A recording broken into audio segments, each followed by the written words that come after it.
Friends Dras affiliate மார்க்கெட்டிங்கில் account setup பண்ணதுக்கப்புறமா எப்படி நம்ம ப்ராடக்ட்டை ஷேர் பண்ணுறதுன்னு இந்த வீடியோவில் பார்க்க போகிறோம். நீங்கள் ஏதாவது ஒரு ப்ராடக்ட்டை நீங்கள் டராஸில் சர்ச் பண்ணிக்கங்க. சர்ச் பண்ணிக்கிட்டு நான் பார்த்தீங்கன்னா இன்றைக்கி கபோர்டை வந்து நான் சர்ச் பண்ணுறேன். ரிசல்ட் வந்ததுக்கப்புறம் நான் ஒன்று செலக்ட் பண்ணுறேன். இந்த கபோர்டோட ப்ரைஸ் வந்து பார்த்தீங்கன்னு சொன்னால் 42,490 இதை ஷேர் பண்ணக்குள்ளே 7,648 வரதா சொல்லிருக்கு. சரி, இப்போ இதை எப்படி ஷேர் பண்ணுறதுன்னு கேட்டால் அது நீங்கள் கிளிக் பண்ணதுக்கு அப்புறமா அந்த ஃபோட்டோஸ் மேலே கிளிக் பண்ணணும்.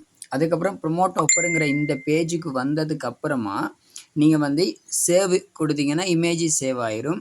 அதுக்கப்புறம் கொப்பி கொடுத்தீங்கன்னா அந்த டீட்டெயிலும் அஃபிலியேட் லிங்க்கும் வந்து கொப்பி ஆயிரும். இதுக்கப்புறம் நீங்கள் என்ன செய்யணும்னு கேட்டால் வாட்ஸ்அப் குரூப்பில் ஏதாவது சோஷியல் மீடியாவில் அந்த ஃபோட்டோஸையும் அந்த ஃபோட்டோஸோடு சேர்த்து இந்த டீட்டெயிலை நீங்கள் வந்து ஷேர் பண்ணணும். ஷேர் பண்ணக்குள்ள உங்களுக்கு என்ன கிடைக்கும்னு கேட்டால் கமிஷன் கிடைக்கும். ஃபோட்டோஸோட சேர்த்து போடுங்க. அப்போ தான் வந்து பார்த்தீங்கன்னு சொன்னால் உங்களுக்கு வந்து சேல்ஸ் அதிகமாகும். சில நேரத்தில் ஃபோட்டோஸ் அதில் காட்டும். ஆனால் நீங்கள் ஃபோட்டோஸோட போகிறது வந்து ரொம்பவே நல்லது.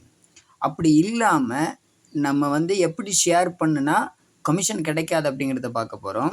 ப்ரொமோட் ஆஃபர் அப்படிங்கிற பேஜுக்கு போகாமல் நீங்கள் டிரெக்டாக ஷேர் பண்ணுனா வாட்ஸ்அப்புக்கு உங்களுக்கு கமிஷன் கிடைக்காது.